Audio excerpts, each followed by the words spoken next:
Greetings, dear students. Welcome to the lecture in project management. Today we are going to look at risk management. That is one of the essential responsibility of a project manager. So far what we have seen is what is a project, what are different types of organization structures. We have also seen what are the responsibilities of a project manager, into which you have learned different scheduling techniques, time management techniques, and further to which there is an additional responsibility of the project manager, and that is to handle the risks. So to start with, what is risk management? So if we look at it, risk management, it's a process of anticipation of upcoming hurdles. These hurdles may be natural, may be human-based, may be process-based. This entire process is to focus on creation of some concrete plans so as to avoid all such hurdles which are seen much more in advance. The risk event is identified in advance, but the occurrence of the risk may be there, may not be there. Risk is simply a possibility. I am walking on a road side and it starts raining, so I have a risk there.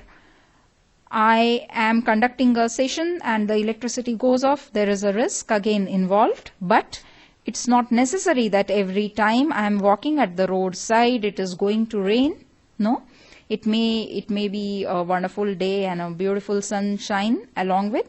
So risk is a hurdle that is identified in advance, and this hurdle may occur, it may not occur.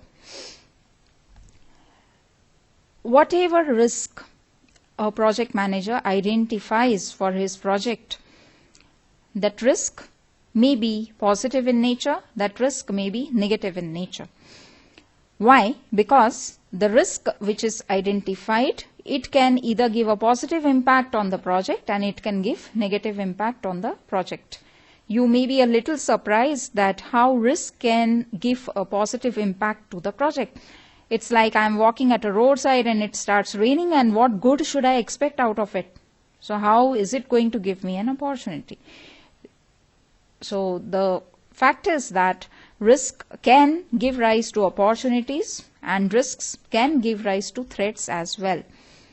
So when I'm walking and it starts raining, there is an opportunity for me that I may get along with somebody who is carrying an umbrella, and I may get introduced to somebody new, maybe a new mentor or somebody likewise. It may happen that I do not find anybody at the roadside and there is a threat associated with, and I caught hold of cold and I fall sick. So this is a very in layman's language I am trying to make you understand how risk can be positive and risk can be negative in nature. So let us look at some examples about the positive sides of risks and the negative sides of risk. As I have told you, positive risks give rise to opportunities and they give rise to an enhancement in the existing business processes. Unlike the risks which are negative in nature, they are always threatening. They give rise to new threats in the business process, and definitely they are going to yield a loss to the business. Let us take a very, very beautiful example, the very first example, wherein probably in future you may work as project managers. So herein there is a risk of occurrence of a new requirement. So here you are working on a project as per the customer's requirements. Customers have already given their requirements and you are in the build phase of the project, and during this phase of the production the customer suddenly comes up with a new requirement. Because of this new requirement there is a risk that is associated with. Now the requirement that the customer may come up with, this may give rise to an additional introduction of a new some program or some new machinery, and adding a new feature to the existing project. So definitely people have to work more while tackling with this risk. But because of this, what has happened is the business is growing now. You need to meet customers' another requirement to fit into that project, that particular product you are developing. Likewise, when you look at the threat side of a risk, here is an example, the risk of usage of inadequate technology.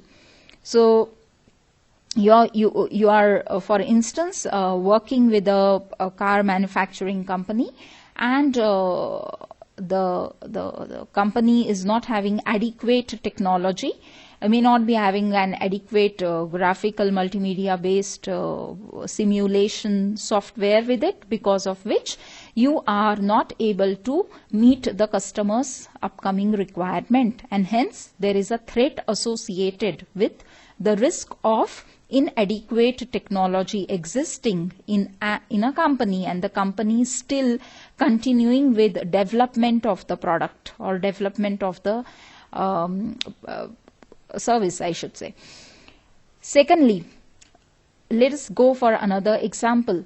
While working in a company, the human resource manager always has to come across the risk. This risk may be of two types. First, the number of human resources working in the organization are more than what are required.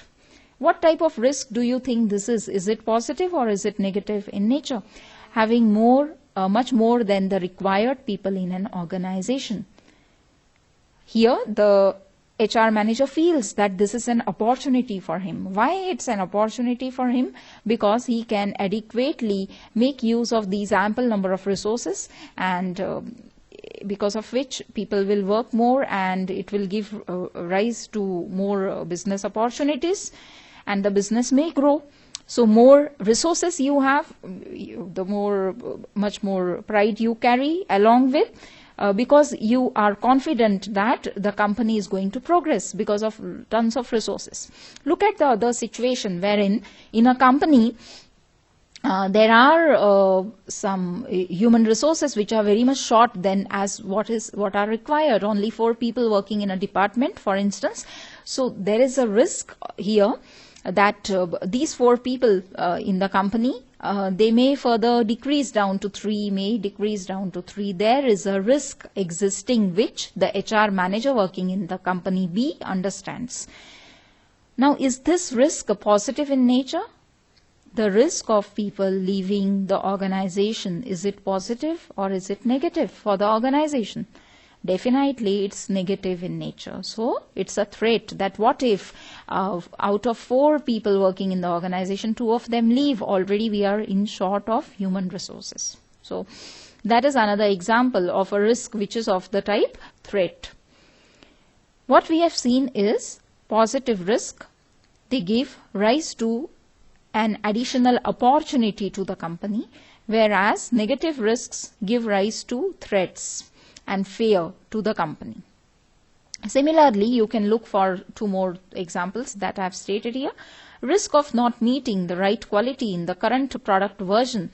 This particular risk, don't you think it's an opportunity that we are working on a particular version, say maybe a mobile, and the mobile in the past that was not having the 3G facility capacity and falling short when you look at that quality point of view. And or for instance, you take example of some ABC mobile company which falls short in the camera quality, and now if the same company reworks on improving the quality of camera associated with the mobile, definitely they are going to make more business and they are going to gain more profits, and hence this risk of existing camera that doesn't fit as per the standards with reference to this mobile company, this particular risk is an opportunity. Whereas when I look at something else related with some other risk, like the risk of not meeting the customer's requirement. You develop a product being a project manager, and at the end you find that your customer is not satisfied. What will happen? Your business will be at loss, isn't it? So that is how this is a threat. This is a threat. Customer not being satisfied is a threat. Customer may be satisfied, may not be satisfied. As of today, you do not know, but when he gets to see the product, that time you will understand whether he is satisfied or not. If he is not satisfied, it's a threat for the company. So with this, I hope you have understood what is a risk and how can risks be positive as well as negative in nature. But mind you that while working in a project, you cannot assure that the risk will take place. Risk is only a chance. It's a possibility of occurrence of some event which is not so good every time for the organization and which is not so bad many times for the organization. Let us look at the entire life cycle of risk management. What is role of a project manager? Role of a project manager associated with risks is to handle the risks efficiently, wherein he has to work and he has to look at the entire process of risk management, which is split into 5 different phases. He has to be a part and parcel of all these 5 phases. Very first phase of the process of risk management is the planning phase. Into the planning phase, the project manager, he gives an overall, I should say it's a high level planning done by the project manager and his team, wherein he identifies what all people are going to work with in the process of risk management, how much time they are going to take, and what technology, methodology is being used. And that is how they totally plan that, yes, we have a team, we have a schedule, and that is how we are going to look at the risks associated with the project. Now, when the team is ready with a plan, with a schedule, with a methodology further, what is the first thing that they need to do? The next phase of the process of risk management is the process of identification of risks. Now, identification of risk, this particular process, it involves again implementing certain methods that we'll see later, which help the team of risk managers and his own set of team to identify the risks that are associated with a project. This involves only understanding what risks may occur. That's all. Making a list of risks that are associated with the project. That is done in the identification phase. The process of risk management may be entirely be done in-house by the project manager and his set of development team. Otherwise, the process of risk management can be held by a total different group which is again associated with the company. Otherwise, the process of risk management can be tackled by a third party people who are not associated with the company, but their whole sole work is to look at the risks and to tackle with the risks associated with the project. Right. So we have seen 2 phases, the planning phase, the identification phase. The next phase is the analysis phase, wherein an in-depth study is done of whatever risks are identified by the risk manager, relooking and studying those risks in depth, understanding the risk in depth. That is what is done in the analysis phase. Analysis phase also lets further the project manager take near to the decision that he may take if the risk occurs. So as good as I feel that the climate is not so good, so I better carry an umbrella and then walk at the roadside. So I have done some analysis and then I have come to understand it may rain and I better carry an umbrella. After the analysis phase, the next phase is the risk response planning. Into the risk response planning, although now the project manager and his team have in-depth studied about whatever risks may occur with the project, now they have to look about how to tackle with the risk that they have studied in depth and how to tackle with the risk. So they put upon a response planning to handle the risk that will occur. the last phase of this risk life cycle is a constant monitoring and control of the risk responses. So let us look at the entire process of risk management from again layman's point of view. So it is again, I'll give you another example later, but right away let us talk about the rainfall and the umbrella again. So I have some group of people associated with, I know that I can carry an umbrella if it rains, okay. So I have some plan with me if it rains, okay. In the identification phase, I have understood, yes, there is some climatical change and it may rain. What I have seen in the identification phase, it may rain, that's all. I have identified the risk, it may rain, okay. Further, what do? I study the occurrence of this rainfall. I look at last 5 years data, and then I look at this particular day in this particular month, did it rain for last 5 years? And yes, if it has been raining for last 3 years and not for past 2 years, yes, there is a probability, yes, it may rain, okay. So I have put my risk at a high priority here. Yes, it's going to rain, I know that, okay. And further, now I am told, yes, I can either carry a raincoat and I can carry an umbrella. This is what I have understood from the analysis phase.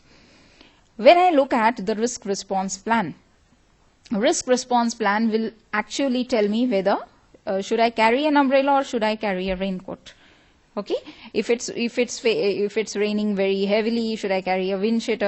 And if it's not raining that heavily, should I carry an umbrella? Okay, so that is what is the risk response planning. I make a concrete plan based on whatever is the outcome from the analysis phase. I put my plan ahead.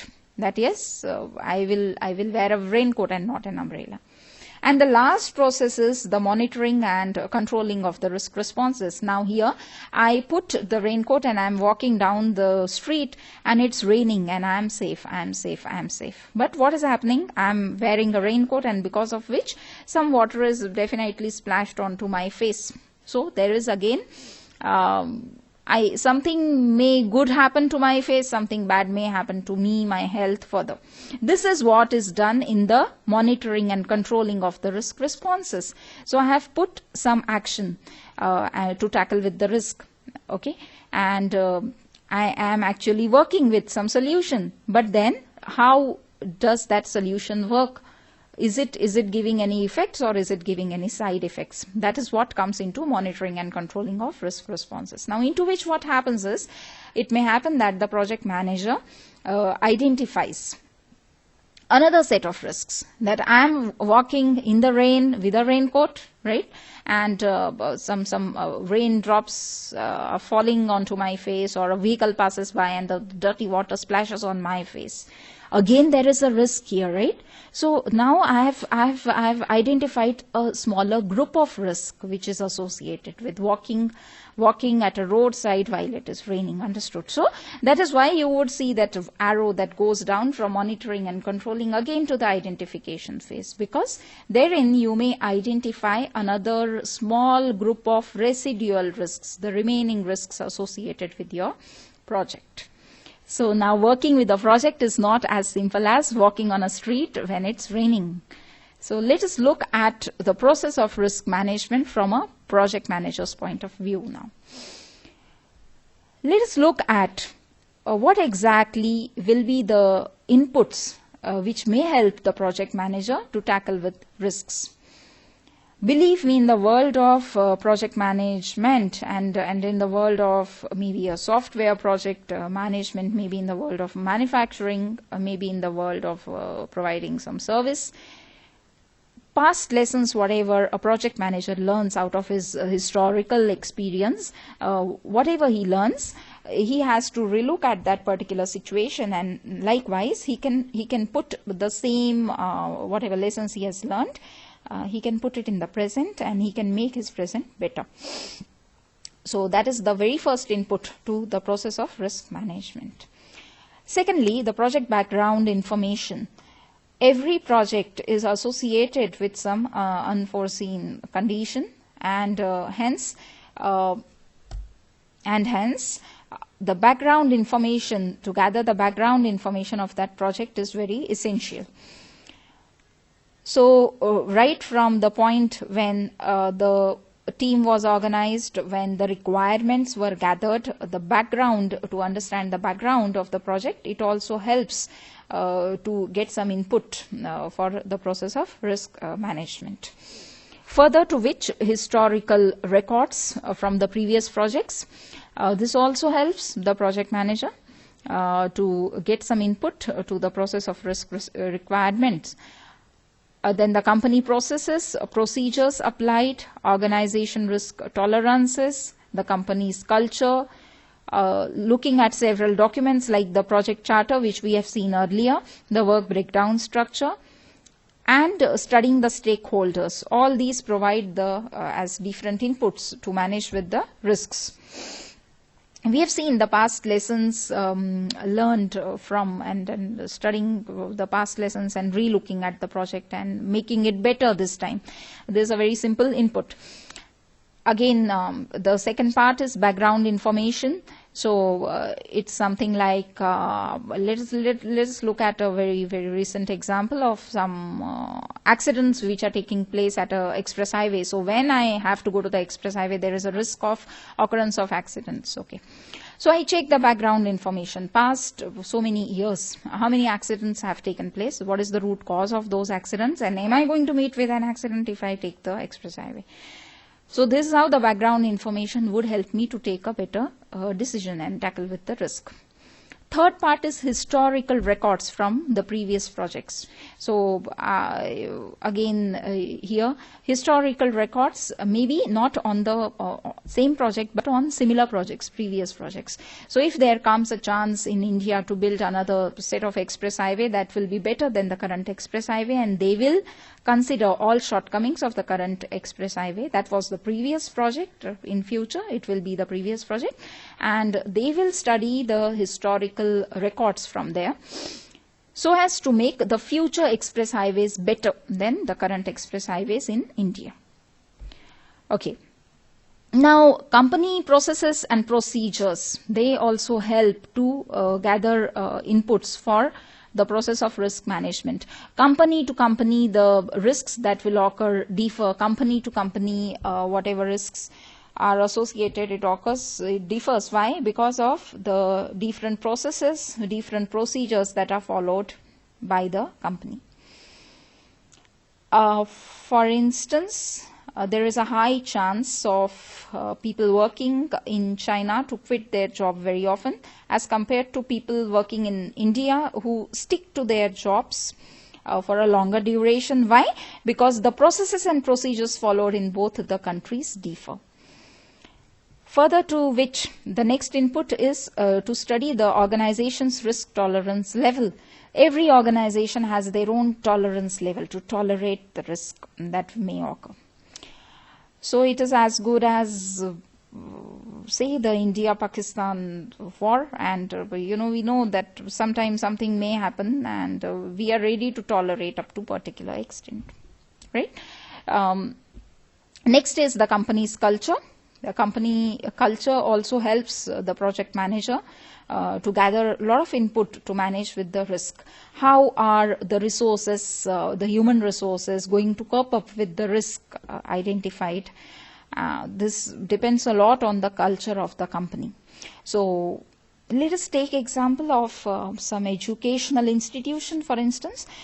So there is an education institution that is coming across a risk of shortage of students taking admission to their institution, and because of the company's open culture, wherein every employee working in this educational institution is considered as an associate, everybody starts selling their institution to the people around, and the company culture is open for this, and that is how now every employee has become a sales person to sell their courses to students across the world. But if there is there is an institution that is not so open and not letting the employees market their own courses to the students, then it's little bit difficult to tackle with the risk of shortage of students. Okay. Next is looking at the documents like the project charter and the work breakdown structure. You know the importance of project charter. You know what is a project charter. You know what is a work breakdown structure. All these documents, they carry a lot of information about the scheduling of the project, about rules, regulations to be followed, general guidelines, the team size, responsibility of every team member, and so on. So looking at these documents also, you can easily identify the risks. Like for a particular work task to be done, 3 people are associated with, and hence there may be a risk over there that only 3 people are working on a task, less number of people are working on a task.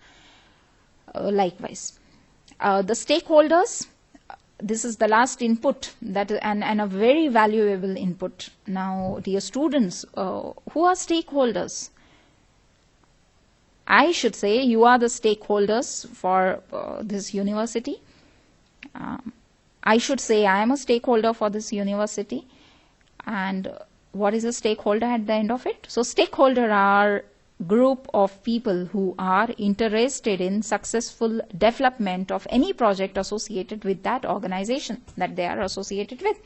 So stakeholders are employees associated with the company, stakeholders are customers, stakeholders are fund providers, stakeholders are end users, stakeholders are business operation users, executives, managers working with the company, and so on, a big list. Now, all these stakeholders, again, do not fall under the same roof. There are some stakeholders that look at the new project being implemented as a hurdle to their path. And such stakeholders, which we often call them as beneficiary stakeholders, these stakeholders look for their own benefits, and they generally do not have any positive ideas with them. And these are the people that you have to catch the right to identify as many as possible threats. They have all the threats list with them, dear students. So you can always gather information about threat type of or negative type of risks from the beneficiary stakeholder. There are second group of stakeholders. These second group of stakeholders, we call them as influential stakeholders. So influential stakeholders, they want the new project to be implemented at their organization. And they have lots of good positive ideas, and they may make the project manager develop a better project than what he is thinking about. Such stakeholders are called influential stakeholders, and what information you can gather from them when you will be project managers is set of opportunities and opportunities and opportunities. So, beneficiary stakeholders identify threats, and influential stakeholders identify the way around the opportunities associated with a project. So these are different inputs that can be provided to the project manager, and he can take better decisions to mitigate or to minimize the risks which are identified. Okay, now re-looking what we have to do now. So long what we have seen is we have seen the risk life cycle that encompasses 5 phases.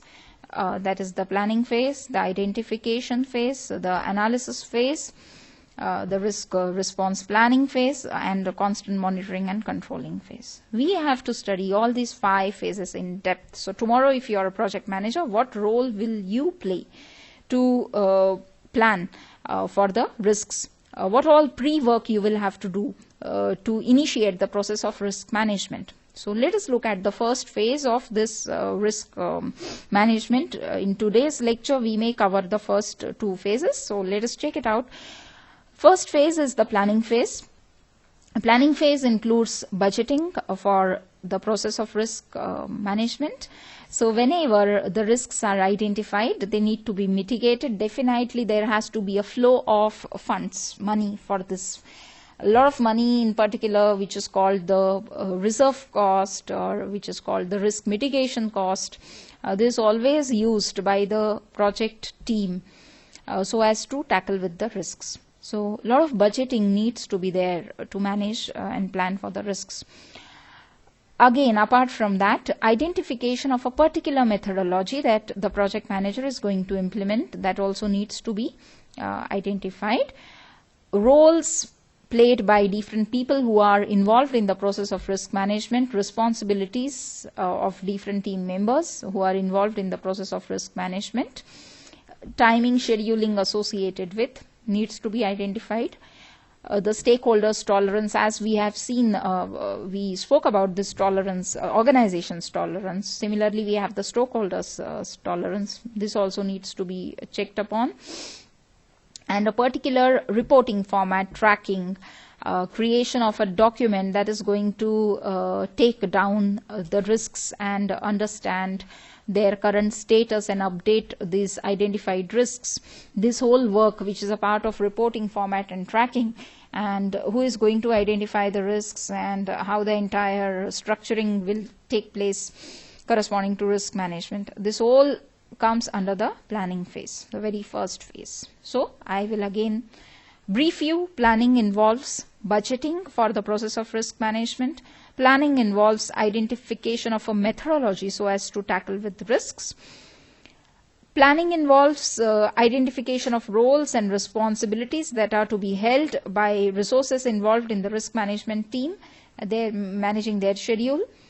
Planning involves identification of tolerance level of the stakeholders, and planning involves looking certain at a particular reporting format and tracking format.